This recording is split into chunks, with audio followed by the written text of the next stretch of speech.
sahabat SCTV, salam sehat untuk kalian semua. Dalam program Ruang Mahasiswa kali ini akan ada sedikit perbedaan. Dan perbedaan itu sebentar lagi kalian akan dipandu oleh 3 presenter yang kece badai. Mereka adalah mahasiswa dari program studi Sastra Inggris yang saat ini sedang magang di Sasmita Jaya Televisi. Sebelum mereka memperkenalkan diri, saya akan memberikan informasi tentang kegiatan mahasiswa Universitas Pamulang dalam episode kali ini. Dalam episode kali ini, Ruang Mahasiswa akan menayangkan penampilan dari salah satu unit kegiatan mahasiswa dalam bidang seni pertunjukan, yaitu Teater Patri dengan judul Persembunyian. Silakan menyaksikan. Hai Sobat SCTV, aku Restu Rafifa, Angin Sekar, Satriani Puspita. Sekarang kita lagi ada di Unpam Pusat, tepatnya di Jalan Surya Kencana nomor 1. Kira-kira hari ini kita mau ngapain nih? Hari ini kita mau nonton Teater Patri yang berjudul Persembunyian yang disutradarai oleh Bangkit Sanjaya. Terus kira-kira ceritanya kayak apa tuh? Persembunyian ini mengisahkan tentang Hans Frank dan Yosi Elizabeth yang mengganti nama mereka menjadi Brojo dan Lestari dan berpindah tempat ke kampung persembunyian. Wah, kayaknya menarik banget nih. Yuk ikutin terus yuk!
Sore ini, kami akan mempersembahkan sebuah lakon pementasan yang akan dipentaskan oleh teman-teman baru Teater Patri di program Presentasi Panggung Kecil Teater Patri dalam rangka Studi Pertunjukan Regenerasi tahun 2023.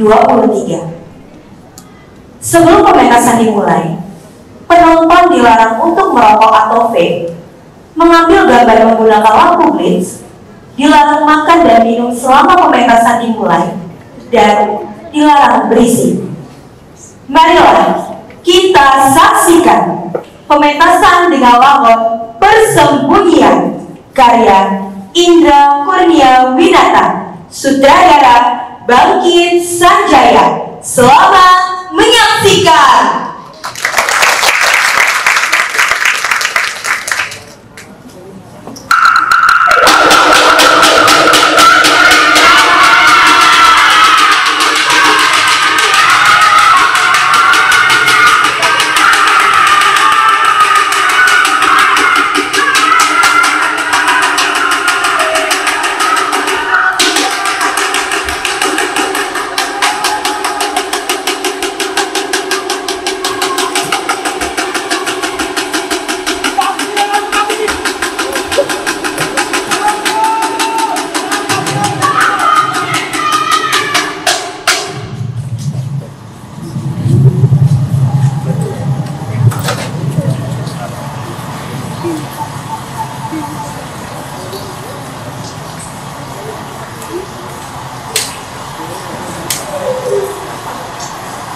Dulu, yang pertama kali tinggal di tempat ini adalah buyut saya.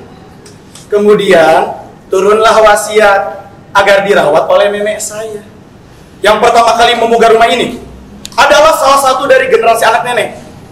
Tapi bukan bapak saya.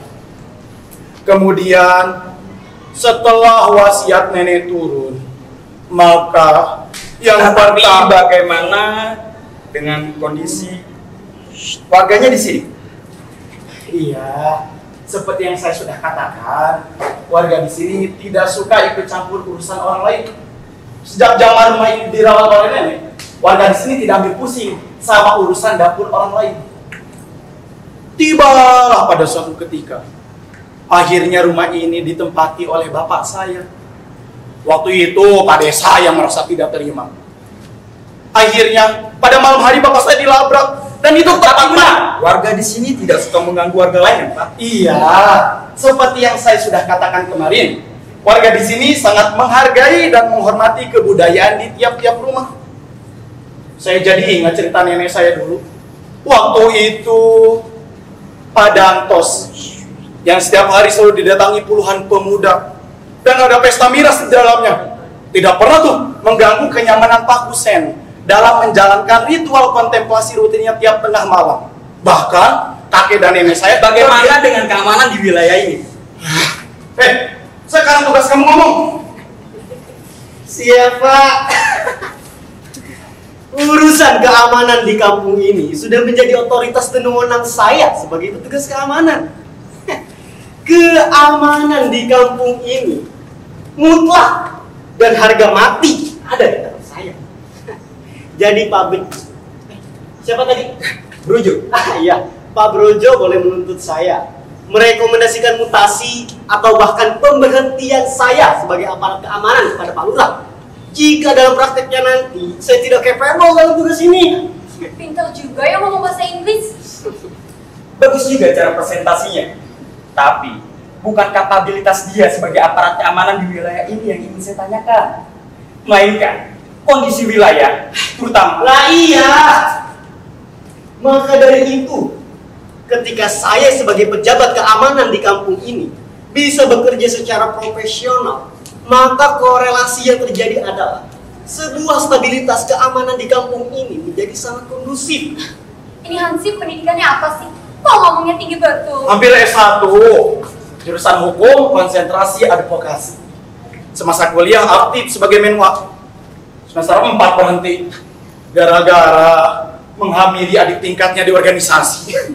Oh, Sudah hafal rupanya. jadi nggak lulus? Loh, kenapa nggak dilanjutkan? Kan enak loh, bisa jadi aparat penegak.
Beneran?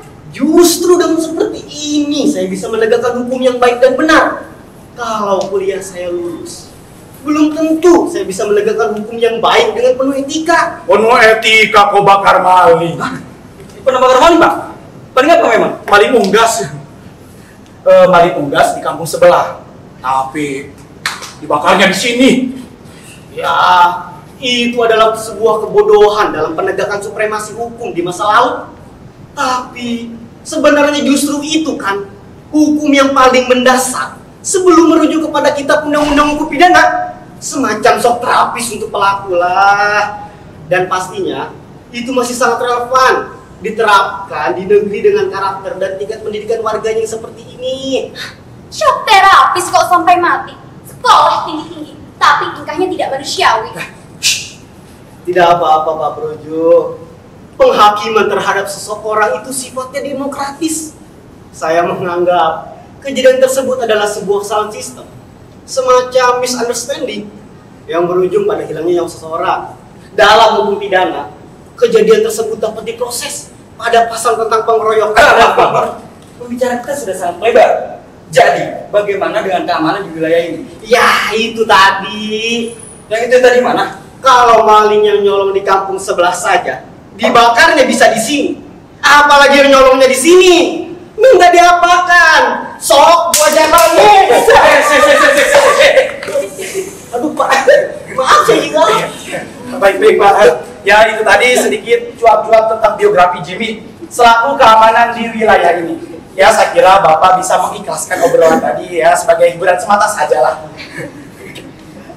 Lagunya. Pak Brojo, yang jelas kampung ini sudah sesuai dengan poin-poin permintaan wilayah yang Bapak inginkan. Aman dan warganya tidak suka ikut campur urusan orang lain. Mangga, duduk Pak, silakan. Ya, ini surat-surat pengalihtanganan rumah. Di dalamnya sudah termasuk surat bersertifikat dan berakta notaris. Dan juga ada surat iuran listrik, air, kebersihan dan juga keamanan. Semua lengkap ada di dalamnya. Bapak silahkan tanda tangan di sini.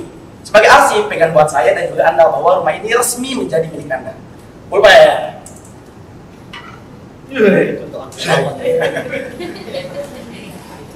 Sini Pak. Nah. Oke. Segala urusan administrasi telah ditempuh. Sekarang rumah ini resmi menjadi milik Anda. Harusnya pakai upacara potong pita ini. Terima kasih. Semoga Anda bisa bahagia tinggal di rumah baru ini. Oh ya, jika ada yang perlu dibereskan terkait keamanan, jangan segan-segan untuk manggil Jimmy di pos jaganya. Ya, benar itu. Seperti sumpah jabatan yang pernah saya ucapkan dulu, bahwa saya bersedia dengan penuh tanggung jawab dan komitmen untuk berpartisipasi aktif menjaga keamanan di wilayah kampung ini dan menegakkan supremasi hukum yang berideologi Pancasila. Udah deklamasi udah. Ngomong mulu. Pak, yang jelas kampung ini sudah sesuai dengan poin yang ingin Bapak inginkan. Intinya semoga Anda bisa beristirahat dan bahagia tinggal di sini. Saya dan juga Jimmy mau lupa malu.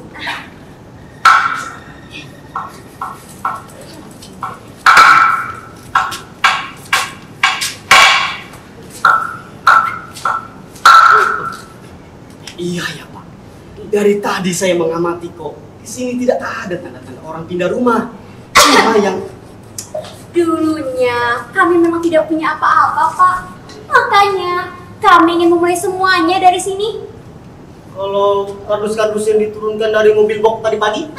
Kalau itu. Itu arsip-arsip di tempat kerja lama saya. Kertas-kertas. Lumayan juga jika kalau dikelokan bisa buat modal. Saya tahu itu tempat menghilangkan kertas yang harganya bisa tawar-menawar. Sudah. Jika ngomong terus, kapan keluarga ini istirahat? Mohon maaf Pak, si Jimmy memang suka betul kalau diajak ngobrol. Maklum, mantan aktivis kampus. Yang jelas saya sangat berterima kasih karena Bapak sudah bisa bekerja sama dengan baik. Untuk itu, saya pamit. Ya, sama-sama Pak. Terima kasih. Ya.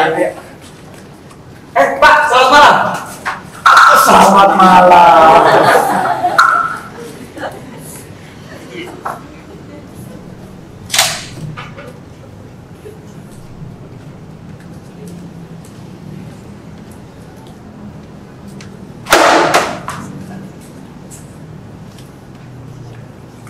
Semua ini gara dunia. Karena saudara-saudaramu yang tidak pernah mengalah. Kalau sudah begini kejadiannya, jangan pernah salahkan aku. Karena aku awalnya juga tidak tahu apa-apa. Sudahlah Hans, Kita akan janji ingin melupakan semuanya di sini. Apa kamu bilang? Melupakan? Enak betul. Kau pikir aku hanya membunuh babi hutan yang suka merusak tanaman kebun kita? Ya makanya, jangan diingat-ingat agar semua itu tidak menjadi bayang-bayang. Awalnya kita tidak seperti ini, Yosi. Aku tahu. Dulu aku pun juga tidak pernah berpikir kita akan sampai seperti ini.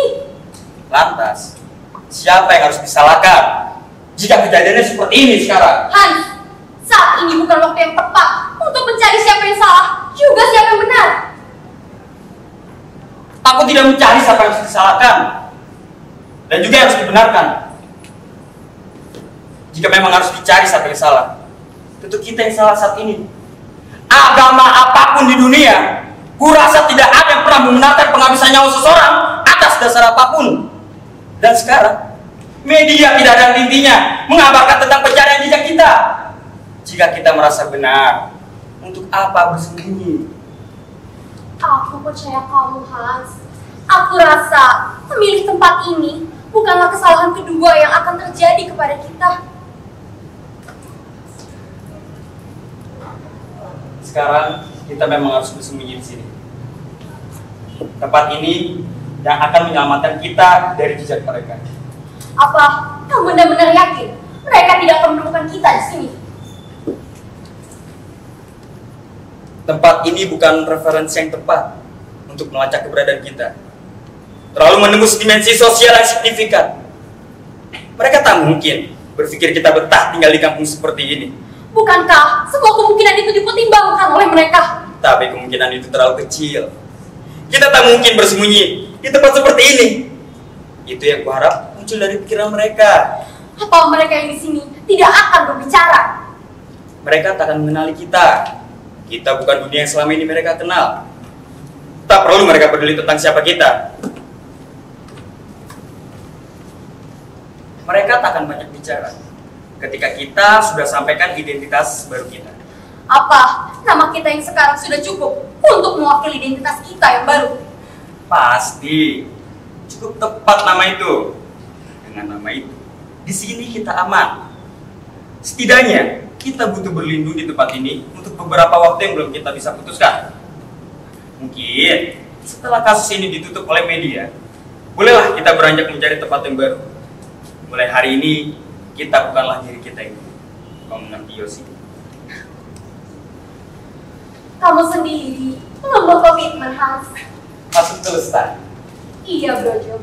Aku akan mengikuti apapun kehendak suamiku.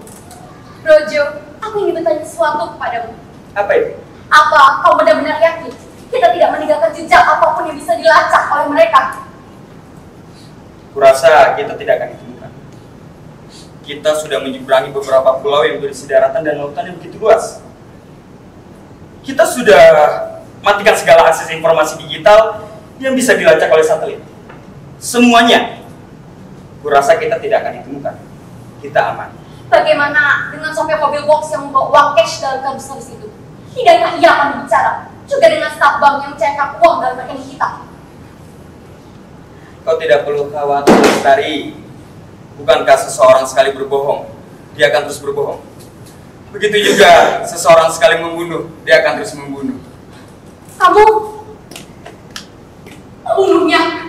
Maaf, kurasa itu cara yang aman agar mereka tidak menemukan keberadaan kita di sini. Mengenai kartu rekening kita di bank, semua sudah kublokir.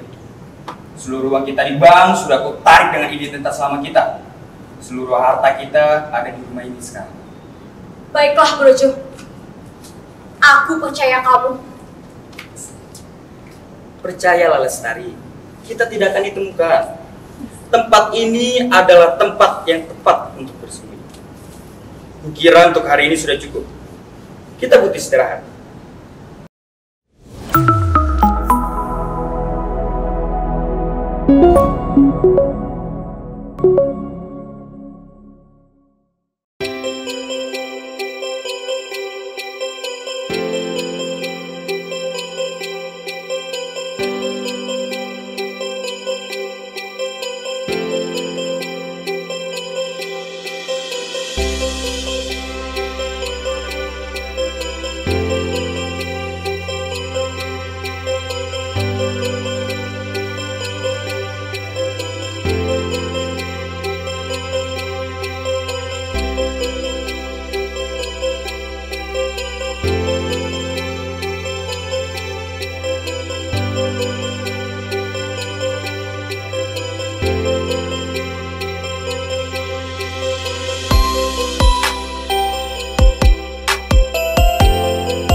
Besok pagi aku akan mengurus beberapa administrasi perpindahan kita, membuat KTP dengan nama baru, kartu keluarga baru, dan lainnya. Apa setelah itu kau juga akan membunuh orang yang mengurusi pembaruan identitas kita? Mungkin. Terlalu. Itu cara yang tepat agar kita tidak tidur dalam kurungan besi. Kau tidak inginkan wajahmu terpampang dalam surat kabar kriminal? Aku lelah, Lestari. Aku ingin tidur. Aku juga sudah mengantuk.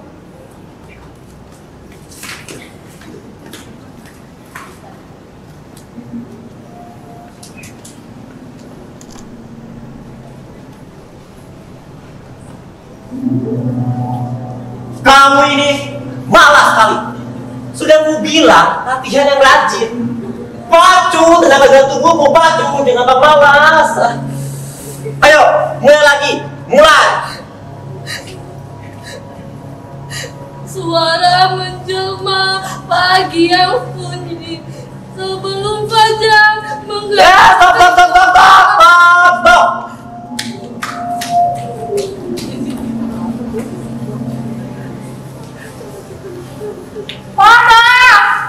Mana tempatku, mana? Kau pikir ini bidang politik apa? Hidup ini tempat kita cari untuk kawan. Kau pikir cuma guyon saja bisa kaya raya? Pura-pura jadi pahlawan padahal cuma lintah. Babi buta, anjing kudisan, bangkai komodo, kucing. Siapa yang maling?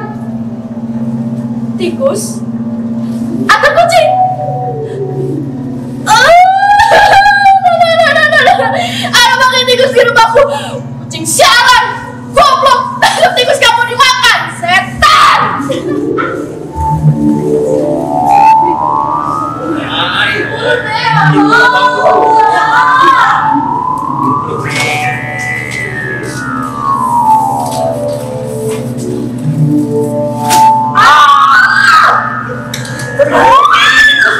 Jangan berubah.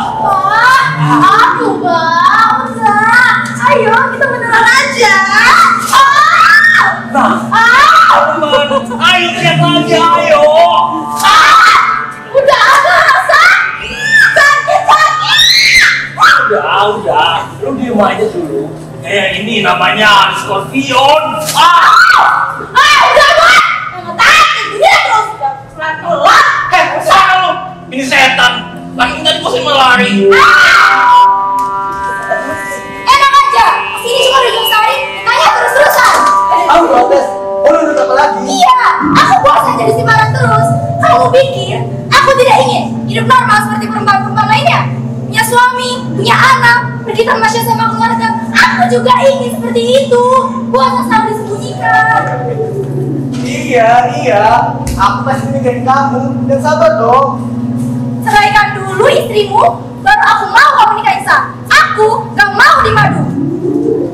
Setan! Kemarin dia aku dari kawinin aja. Sekarang harus dari istri tua.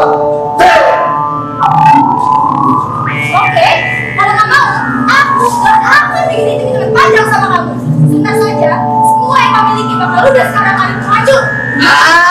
Tiap hari selalu aja.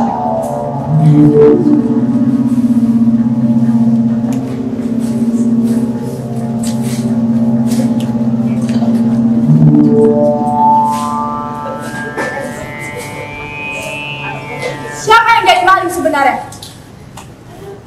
Tikus atau kucing? Siapa yang paling rakus? Buaya atau dinosaurus? Kalau kita punya kekuatan bisa bunuh orang dengan mudah, kita bisa kaya raya. Hidup saja sebagai pembunuh bayaran. Tapi pembunuh bayaran sekarang sudah suka dunia politik. Makanya kalau pembunuh suka beneran, kejam. Siapa suka membunuh? Sebelum kau bunuh aku, akan kubunuh bapakmu. Sebelum kau siksa aku, akan kusiksa ibumu.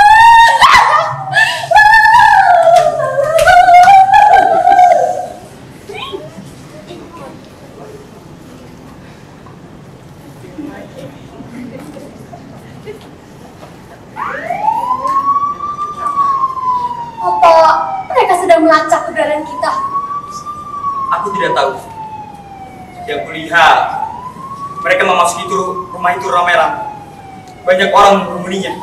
Aduh, hatiku rasa deg-degan. Kamu gimana sih? Katanya tempat ini aman untuk kita. Diam kamu, jangan panik. Jika melihat gelagat mereka, sepertinya para polisi itu sedang mencari teroris. Apa kita juga termasuk teroris? Bukan. Kita tidak pernah bermaksud untuk menghancurkan negara. Apa membunuh orang itu bukan termasuk menghancurkan negara? Sudah berkali-kali kukatakan kepadamu, jangan sering-sering ngomong tentang pembunuhan. Bagaimana kamu kalau sedang asik ngobrol sama orang terus hilang kendali? Kamu ini suka lupa diri kalau ngomong.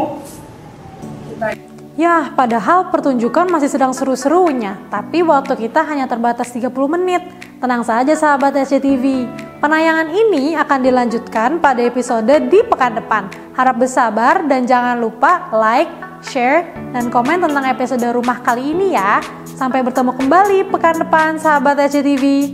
Salam ruang mahasiswa.